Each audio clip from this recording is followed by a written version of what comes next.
धीरे धीरे प्यार को बढ़ाना है, हद से गुजर जाना है। अस्सलाम वालेकुम दोस्तों, आज हम बात करने जा रहे हैं नबे की दहाई के उस लेजेंड गुलकार की जिसकी आवाज़ ने हर दिल को छू लिया। जी हाँ, हम बात कर रहे हैं भारत के अजीम गुलकार कुमार सानू की।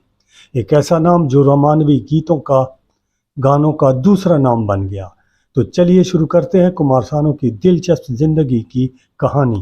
के सामने जिगर के पास, नजर के सामने जिगर के पास। कुमार सानू का असल नाम केदारनाथ भट्टाचार्य है। वो 20 अक्टूबर 1957 को कोलकाता, भारत में पैदा हुए। उनके वालिद पशुपति भट्टाचार्य भी एक क्लासिकल गुलकार और वायलिन बजाने वाले थे, जिन्होंने सानू जी को बचपन से ही मौसीकी की तालीम दी। इब्तदाई तालीम कोलकाता से हासिल की और कॉलेज से ग्रेजुएशन के दौरान ही गाने का शौक जुनून बन गया। कुमार सानू ने अपने कैरियर का आगाज़ बंगाली फिल्मों से किया, मगर उनका ख्वाब था मुंबई पहुंचना। उन्होंने 1980 की दहाई के आखिर में मुंबई का बिलाखे रुख कर ही लिया और कुछ अर्सा तक दूसरे गुलकारों की नकल करते करते स्टूडियो में काम करने लगे। उनकी खुशकिस्मती का दरवाज़ा तब खुला जब मशहूर मौसीकार जगजीत सिंह ने उन्हें फिल्म आंधियां में मौका दिया। लेकिन असल शोहरत फिल्म आशिकी, जो कि 1990 में रिलीज़ हुई, उसमें मिली। नदीम शरवान की मौसीकी और कुमार सानू की आवाज़ ने जादू बखेर दिया। धीरे धीरे से मेरी जिंदगी में आना,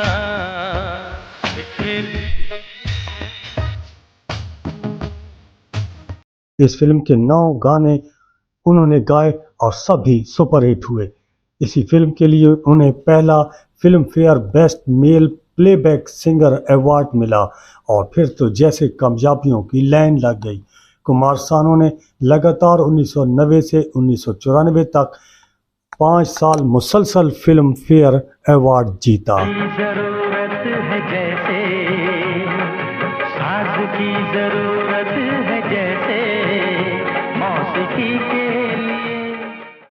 कुमार सानू के मशहूर तरीन गाने आज भी उनके मदाह याद करते हैं। उनकी आवाज़ ने शाहरुख खान, आमिर खान और सलमान खान जैसे हीरोज़ की शनाख्त बनाई।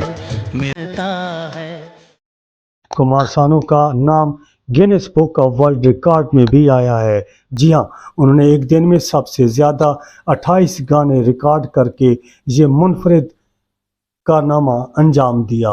उन्हें पद्मश्री जैसे एजाज़ से भी नवाजा गया। उनकी आवाज़ भारत में ही नहीं बल्कि पाकिस्तान, बांग्लादेश और दुनिया भर में सुनी जाती है और पसंद की जाती है। अब तेरे बिन जी लेंगे हम जहर। कुमार सानू की शादी सलामत नामी खातून से हुई है और उनके 3 बच्चे हैं। उनके बेटे जियान कुमार सानू भी गुलकारी के मैदान में कदम रख चुके हैं। आज भी कुमार सानू मुख्तलिफ शोज़ और प्रोग्राम्स में परफॉर्म करते हैं और हाल ही में कई नए गाने और रीमेक्स भी रिलीज़ उन्होंने किए हैं। उनके पुराने गानों का जादू आज भी सर चढ़ जाकर बोलता है। कुमार सानू की आवाज़ हमारे बचपन, जवानी और यादों का हसीन संगम है। ऐसे लेजेंड सदियों बाद पैदा होते हैं। जरूरत है जैसे साज की जरूरत है जैसे मौसीकी के लिए। अगर आप भी कुमार सानू के फ़ैन हैं तो नीचे कमेंट्स में अपना पसंदीदा गाना ज़रूर लिखें। वीडियो पसंद आए तो लाइक, शेयर और सब्सक्राइब करना न भूलें। हमारे चैनल का नाम है गुड लाइफ। मिलते हैं अगली वीडियो में, तब तक के लिए अल्लाह हाफिज़।